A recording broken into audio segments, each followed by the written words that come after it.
Hi, I'm Jilly G. Welcome to my kitchen.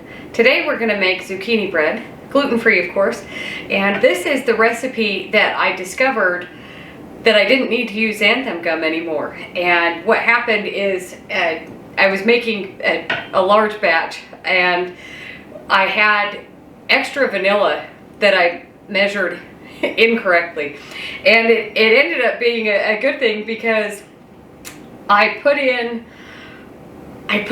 double the amount of the vanilla that I needed, and it ended up being a lot extra. And by the time I realized my mistake, I didn't want to throw everything away, and so I just went with it. And I thought, oh, everybody loves vanilla, why not have some extra? And I realized that extra liquid actually made a really big difference with my flour, and so I started using just one extra egg to provide that extra liquid, and it actually did a better job because the egg kind of has a little bit of a binding agent in it.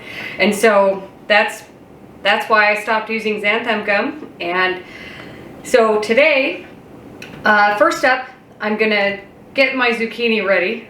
So what we're gonna do is, this recipe, the batch that I'm making today, it won't use all the zucchini, but I'm just going to shred it all and put some in the freezer for a later use.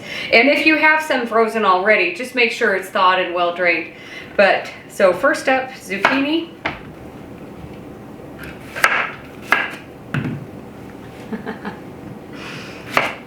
So now that all of our zucchini is ready to go, I have a salad shooter here. If you don't, you could do a food processor or even just good old-fashioned cheese grater, but this comes in really handy. So I'm just going to start shredding this up.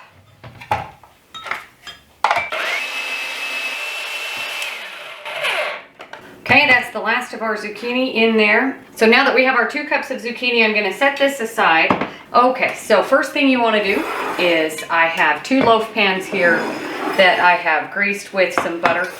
And so those are ready. My oven is preheated to 350.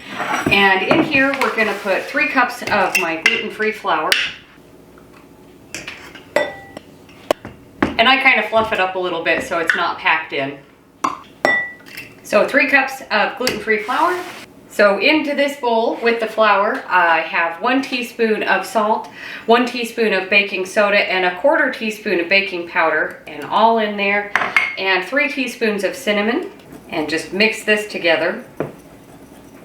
And that's it for the dry ingredients. So just set this aside, and in this bowl, I have 1 cup of honey. And if you don't want to use honey, I will put the equivalent to sugar in the description box.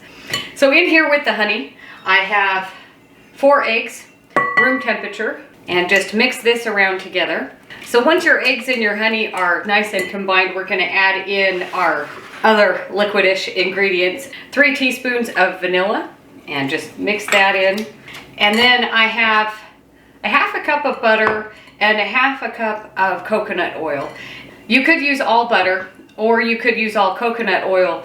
I notice with coconut oil sometimes it tends to be a little greasier, but I like the combination of all butter or the combination of both. And you could even use vegetable oil if you don't want to use either of these. So just pour these in, and they're melted but not hot. So butter and the coconut oil, and just mix this together. And once that's mixed in, I'm going to switch to the spatula. Go back to our gluten-free flour mix, all in one, and just mix it till it's mostly combined, scraping the bowl as you go. So now that that's mostly combined, our 2 cups of shredded zucchini, and just mix this together. You could add nuts or raisins, chocolate chips, really whatever you want in here. Okay, that's looking really good. So bring back our pans and just eyeball evenness.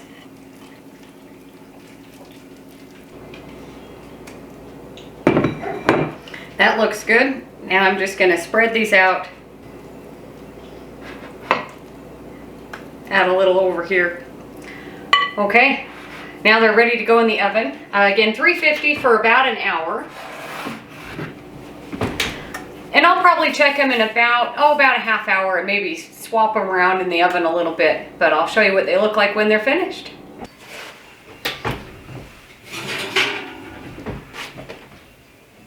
Okay, those are looking really good.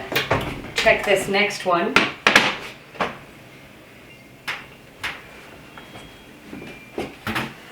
Okay, those are ready to cool off and they look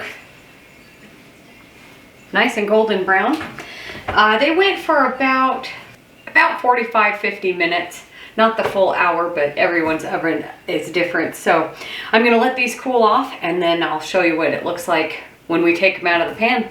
So my bread's been cooling for, probably about 20 minutes or so. And if you just shake it around a little bit, you'll see that it's already coming out, and we'll just plop it out of the pan.